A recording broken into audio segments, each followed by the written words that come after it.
3년 전에 제가 부품 꿈을 갖고 퇴사와 동시에 기술 창업을 했었는데요. 과연 어떻게 되었을까요? 슬프지만 이전보다 훨씬 더 궁핍해진 생활을 맞이했습니다. 오히려 이전에 벌던 수입보다 마이너스 200만 원 정도, 그러다 보니 아내의 월급으로 겨우겨우 생활을 해야 되는 시절도 있었습니다. 이 기간 동안 900만 원이라는 돈을 쓰고 깨달은 것이 있습니다. 그리고 이걸 깨달은 이후 제 삶의 레벨이 대단하진 않지만 빠르게 바뀌고 있는 것을 알게 되었습니다. 그래서 오늘 영상을 통해 이 내용과 경험을 여러분들에게 모두 알려드리고자 합니다. 오늘 영상 꼭 끝까지 시청해주세요.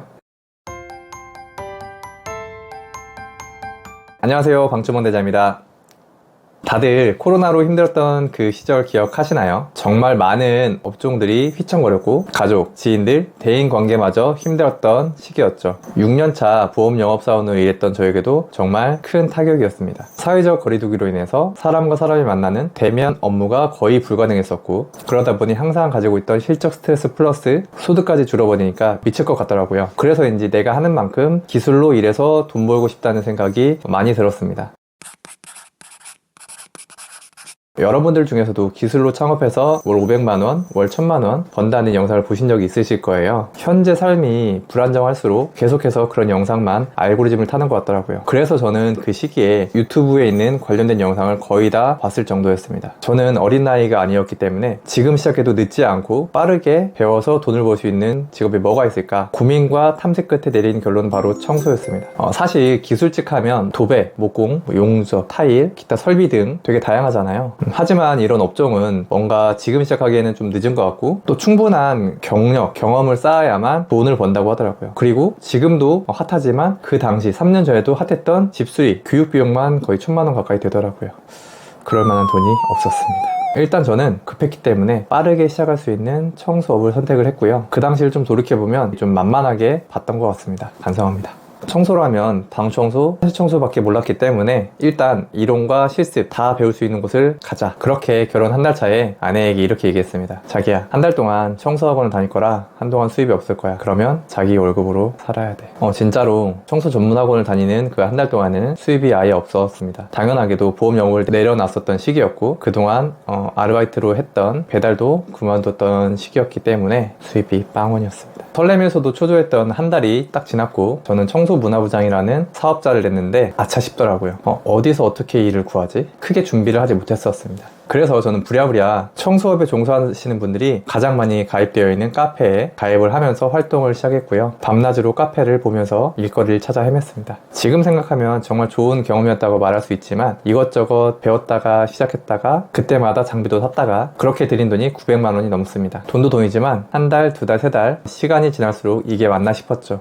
왜냐하면 원래 하던 직업의 소득이 줄면서 최소한의 돈으로 시작했던 것이 청소 창업이었는데, 생각했던 것만큼 소득이 안 되니까 마음만 급해지고 힘이 정말 많이 빠지더라고요. 그 당시에 저는 여러 가지 청소 기술을 배우고 익혀야만 돈을 버는 무기가 된다고 생각했었습니다. 물론 그런 방식으로 정말 많은 돈을 버는 사장님도 봤지만 저는 그런 사람이 아니었죠. 제가 청소학원을 수료 후 가장 먼저 한 청소는 바로 유리창 청소였습니다. 그 외에도 제가 경험했던 대표적인 일들에 대해서 짧게나마 장단점에 대해서 한번 이야기해 보도록 하겠습니다. 물론 제 경험과 주관이 매우 많이 들어갔기 때문에 이 부분은 참고 부탁드리겠습니다. 일단 유리창 청소를 알아보고 시작했을 때 제 첫 마음과 생각들은, 첫 번째, 모든 곳에 유리창이 돈이 될 수 있겠구나. 두 번째, 집 주변의 상가와 카페 등 정기적인 유리창 청소 계약을 하게 되면 안정적으로 돈을 벌 수 있겠구나. 세 번째, 세제 및 풀때, 버킷, 스키지만 가지고도 소자본으로도 창업이 가능하겠구나. 그리고 네 번째, 스키즈로 쓱싹쓱싹 되게 재밌고 쉽게 해볼 수 있겠구나 라는 게 저의 생각이었습니다. 이러한 생각으로 유리창 청소를 시작을 했고요. 그리고 실제로 현장에서 경험하면서 느꼈던 유리창 청소의 어려움은 어떻게 보면 단점이 될 수 있죠. 첫 번째, 모든 곳에 유리창이 돈이 안 되는구나. 두 번째, 상가와 카페 사장님들은 유리창 청소를 돈을 주고 맡기려고 하는 생각이 아직은 많이 없구나. 그리고 세 번째, 소자본으로 시작은 할 수 있지만 딱 거기까지이구나. 이것은 부연 설명을 좀 하면, 알면 할수록 좋은 장비들이 있고 그 좋은 장비들은 당연히 값이 많이 나갔습니다. 예를 들면 높은 층,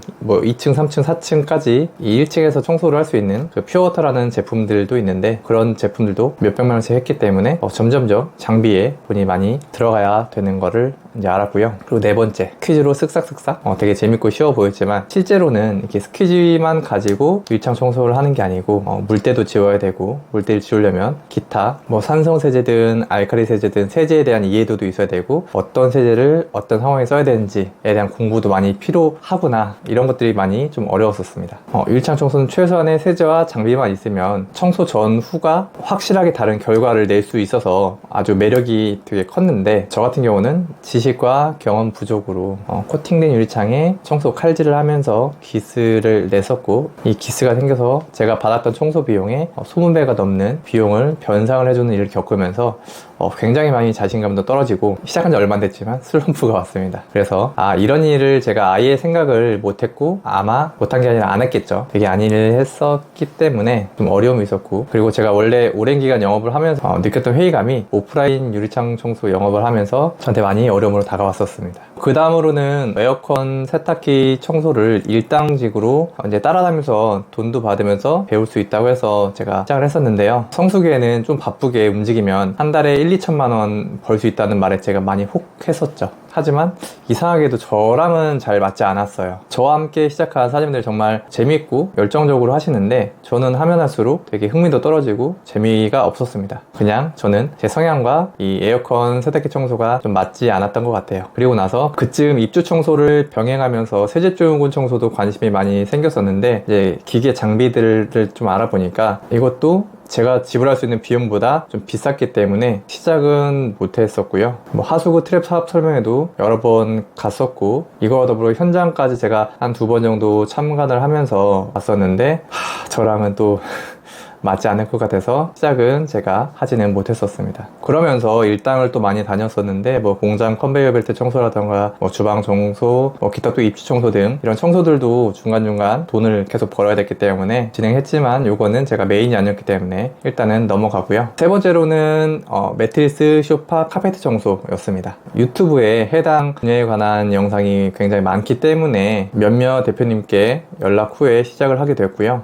이 소파, 매트리스, 카페트 청소의 가장 큰 장점은 소자본으로 창업이 가능했다. 실제로 저 같은 경우에는 이 소파, 매트리스 이 청소기를 렌트해주는 회사를 통해서 시작을 했었는데 6만 원이 들었습니다. 정말 소자본으로 시작을 할 수 있었던 게 장점이었고요. 단점은 제 개인적인 거지만 저는 허리가 많이 아팠습니다. 두 번째 단점은 아까 제가 장점으로 꼽았던 그 소자본이 실제로 이런 렌트를 통하지 않고 내가 장비를 구입해야 한다면 최소 500만 원 이상 장비대가 들어가기 때문에 소자본에 맞나 싶을 정도로 일단은 초기 세팅 비용이 좀 많이 들어가는 게 좀 단점이지 않나 싶습니다. 이 이후에는 카페트 수거 세탁도 진행했었는데 이 스토리는 앞서 올라갔던 세로클린 대표님과의 영상을 참고해 주시면 좋겠고요. 이쯤 블로그 포스팅을 하면서 일이 조금씩 들어왔지만 굉장히 많이 부족했습니다. 그러면서 안정적인 소득을 내가 가져가려면 어떤 걸 해야 될까 또 고민을 많이 했었고, 그래서 시작하게 된 게 바로 사무실, 병원, 뭐 기타 학원 등 정기적인 청소를 하는 정기청소였습니다.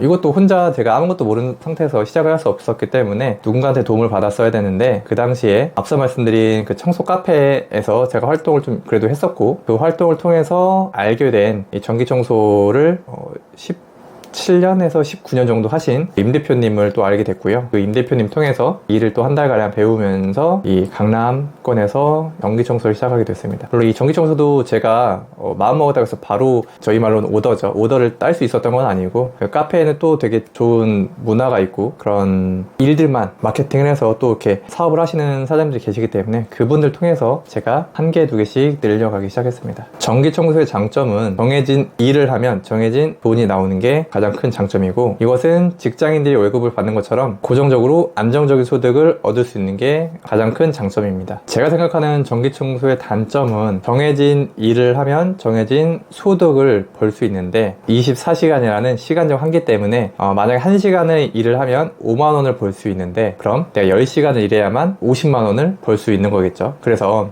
소득의 확장성 측면에서만 보면 단점이라고 저는 생각이 들었습니다. 하지만 안정성 측면에서는 정말로 매우 저에게 큰 도움이 되었던 그런 청소였습니다. 여기까지 무려 8개월이 걸렸습니다. 이 8개월 동안 지출하고 투자한 목록을 좀 나열해보면 일단 걸레 및 기본 유리창 청소 용품 약 70만원, 유리청소 원데이 클래스 약 30만원, 빗땡땡 청소기, 슈퍼배트리스 카페트 청소기였죠. 요거 월 6만원씩인데 우리 60개월입니다. 60개월 할부예요. 360만원인데 지금도 할부금이 나가고 있습니다. 그렇게 또 한 360만원 정도. 그 다음에 이 빗땡땡 청소기가 조금 흡입력이나 이런 것들이 불편한 점이 있어서 조금 더 고사양의 청소기를 구매를 하게 됐는데, 이게 시코라는 청소기 한 250만원 정도, 그리고 사무실 전기 청소를 하면서 썼던 그 배낭형 청소기, 그리고 주방이나 화장실 청소 이런 것들도 했기 때문에 바닥 왁스 코팅도 할 수 있고, 그 다음에 광택도 낼 수 있는 이 바닥 광택기, 일명 돌돌이라고 하죠. 요것도 중고로 한 50만원 정도 들어갔습니다. 기타 등등 좀 다 합치면 한 800만원 중반 정도 들어갔고요. 그렇게 청소 카페에서 52만원을 주고 구입하게 된 중고 방충망 용품들까지 약 900만원 정도 지출을 하게 됐습니다.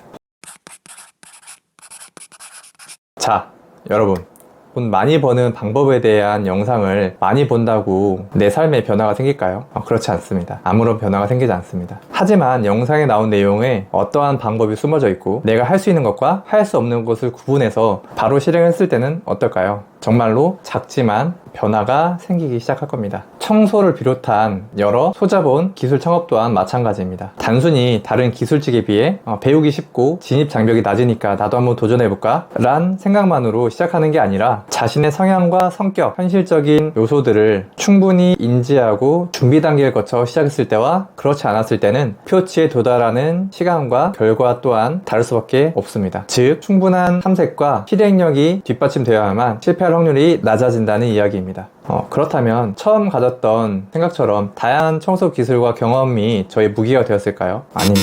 애초에 얕고 길게 갈 수는 없었습니다. 제가 좀 안일했던 거죠. 실제로 월 1000만원 이상을 버는 업계의 사장님들을 만나보면 주 업종이 확실했고 그 외 업종이 많아야 한두 가지 정도 되더라고요. 처음부터 각 분야의 전문가분들께 제가 교육비를 내고 배웠다고 하면 약 2천만원 이상은 들지 않았을까 생각이 듭니다. 물론 적자는 아니었어요. 적자가 나기 전에 어떻게든 일당을 띄워서라도 하루 목표한 매출을 이루려고 노력했기 때문에 적자는 아니었습니다. 주 6일에서 7일 일을 하면서 300만원 겨우 벌었던 이 시기는 제 인생에 큰 교훈을 가져다 주었고 다음 단계를 위함이라고 생각을 했습니다. 또한 감사하게도 그 당시에 만났었던 다양한 업종의 많은 사장님들께 긍정적인 영향을 받으며 지금까지 좋은 인연을 이어가고 있기 때문에 저한테 8개월이란 이 기간은 절대 후회되진 않습니다. 결국에는 마지막 52만원을 시작한 방충망업에서 제 인생 최대 매출도 달성을 해봤고 지금도 지속적인 성장을 위해서 최선을 다해서 일을 하고 있습니다. 여기서 중요한 것은 방충망 창업이 다른 기술 소자본 창업보다 돈을 더 많이 벌 수 있고 그리고 더 좋다라고 말씀드리는 게 절대 아닙니다. 저와 함께 영등포 지하사무실에서 의지를 불태웠던 헤로클린 대표님은 슈퍼 매트리스 카페트 청소로 청소 분야에서 이미 저의 몇 배나 되는 높은 매출을 달성했고 이제는 청소 전문 회사를 만들어서 더욱더 성장을 하고 있습니다. 또한 제가 전기 청소를 시작할 수 있게끔 도와주신 전기 청소의 대가 임 대표님 같은 경우는 저보다 몇 배 이상의 매출도 지금 내고 계시고 또한 시간적 여유까지 갖고 계십니다. 아마도 유리창 청소, 세탁기 에어컨 등 기타 여러 가지 기술 직종에 있는 분들께서도 마찬가지일 거라고 생각이 들어요. 제가 했었던, 제가 지금 하고 있는 청소업이나 방충망과 같은 기술 소자본 창업을 정말 가벼운 마음으로 시작하는 게 아니라면 본인의 성향과 스타일, 자본금에 맞는 업종을 신중하게 탐색한 뒤 최대한 집중해서 실행해 보시길 바라겠습니다. 저는 방충망 창업을 하고 나서 가장 어려웠던 게 물어볼 수 있는 사람이 없었다는 것이었어요. 처음 접하거나 어려운 현장을 맞닥뜨렸을 때 혼자만 고민하고 해결책을 찾기 위해서 정말 많은 시간과 노력을 들였었고요. 이 방충망 부자재들의 구매처를 몰라서 오프라인 소매점에서만 거래를 하다 보니까 다 다른 이제 업자분들이죠. 가격 경쟁에서 내 마진을 줄이지 않는 이상 경쟁이 안 되더라고요. 또한 경쟁에서 이겼다 쳐도 제 마진이 정말 작았던 부분이 저는 시작을 하면서 굉장히 어려웠던 부분입니다. 그래서 방충망 창업 교육 과정을 진행하면서 교육받는 선생님들께 제가 겪은 방식은 가장 어려웠던 이 두 가지를 덜어드리려고 노력을 했습니다. 현재는 전국에 100명 이상 현업에 계신 사장님들과 소통할 수 있는 커뮤니티를 운영하고 있고요.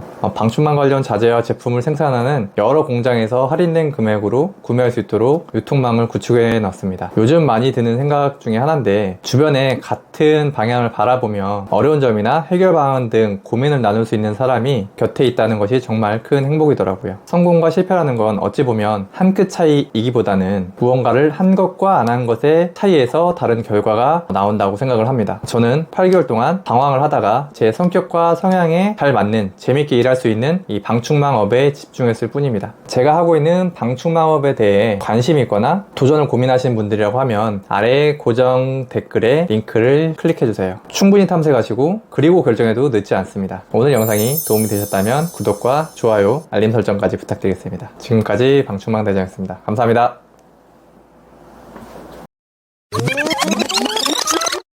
오늘 영상 출연료가 있어요. 뭐 주나요 따로? 큰 금액은 아니지만 소정에 저한테 보내주시면 돼요. 출연 물품. 선이 어느 정도? 그거는 제가 정확히 그어드리겠습니다. 알겠습니다. 네, 그러면 오늘 사무실이 아니라서 직접 드리진 못하니까 바로 보낼 수 있도록 하겠습니다. 알겠습니다. 선은 제가 정확히 긋겠습니다.